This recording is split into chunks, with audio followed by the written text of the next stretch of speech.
We want to welcome you to the Alabama Gold Camp. Today's date is March the 13th, 2014. It's 3:54 p.m. on a nice, beautiful Thursday afternoon. Just going to take you basically where we're at right now and kind of give you a lay of the land. We set up camp yesterday, Wednesday evening when we got here. The staff are very friendly. This is the Alabama Gold Camp. Obviously is our grill that we use to cook on. That's our little bonfire pit there. It's pretty awesome. That and drinking beer. This is our 10-man tent. Me and my friend Justin are sharing up until next Sunday. We're going to be out here for about 4 days. There's my baby right there, my truck. I love her to death. And this is pretty much not an MTV Cribs exclusive, but this is basically where we're staying. You know, we got our steaks, got our beer, all our water, got a little bit of this for the cold nights ahead. Mr. Gentleman Jack, you gotta love him.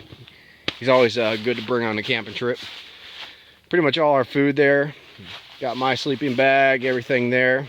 Got our gold spiral wheel, which we'll actually be showing in following episodes to come.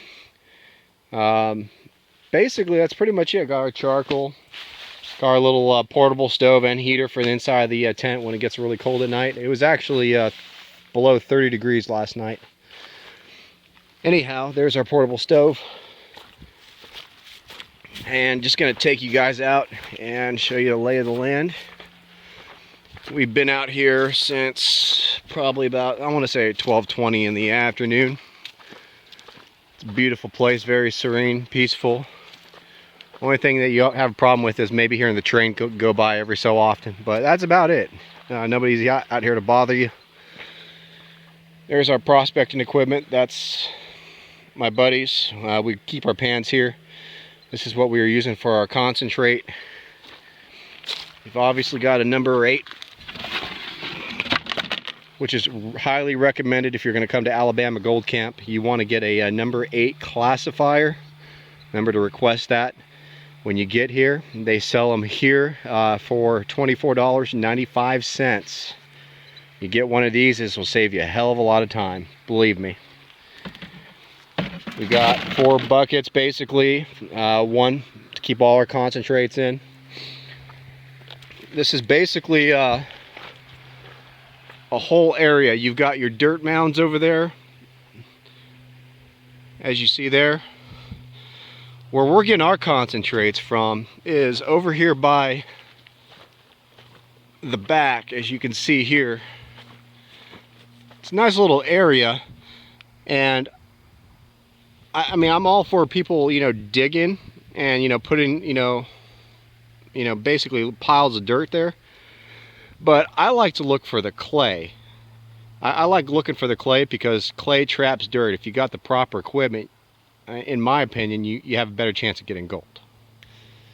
But we basically rank our concentrates. It takes a little bit longer with the classifier because you got clay, so it's a pain in the ass. Believe me, don't do it. I mean, unless you want to spend the time doing it, you probably get more gold out of it. So that's where we basically we're doing our first cleanup, which is going to be very shortly. We've got 2 5-gallon buckets of concentrates that we're running right now. We've already run 1 5-gallon bucket of concentrates, and my buddy Justin, as you can see over there, he's the guy that's on the camping trip with me. Great guy. We're running our second bucket of concentrates right now. He's actually running his bucket. I've already ran my bucket, but he's running his bucket right now.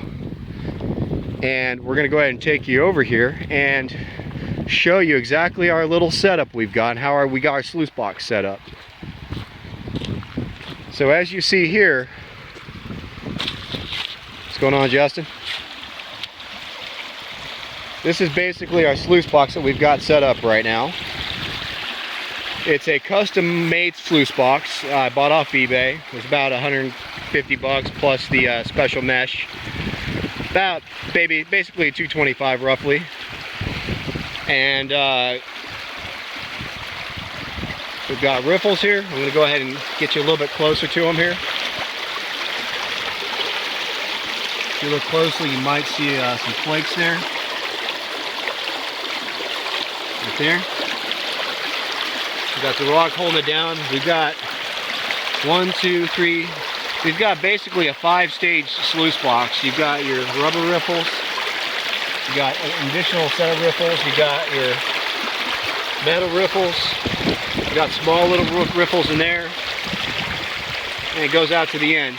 Now, the biggest thing is setting up the water flow. We had a problem with this when we first started. But this big rock here that I carried is about 85 pounds in the pain in my ass. What we did was, yeah, that's funny, huh? That rock was in the water, and what we did was we brought the rock up. So therefore, the flow of the water is diverted into the sluice box, so the sluice box is getting a steady flow of water, but it's not getting too heavy of a flow of water. Now, our plan of approach here is once we get done with our second bucket of concentrates, as you see there, this was our first bucket of concentrates. Once we get done with our second bucket of concentrates, I'm going to basically manhandle this big ass stone right here, as you see here, and I'm going to cut off the water flow altogether on the sluice box before we lift the sluice box up and do our clean out. That's the plan of approach, and that way we won't be having to worry about any gold that's caught in the sluice box escaping the sluice box, because what we're doing is just cut the water flow off, lift it up simultaneously, very steady, take it to the side there and examine it. We'll have future videos to come of Alabama Gold Camp 2014. Thank you for watching, and we'll show you the cleanup as soon as we get to it. Thank you.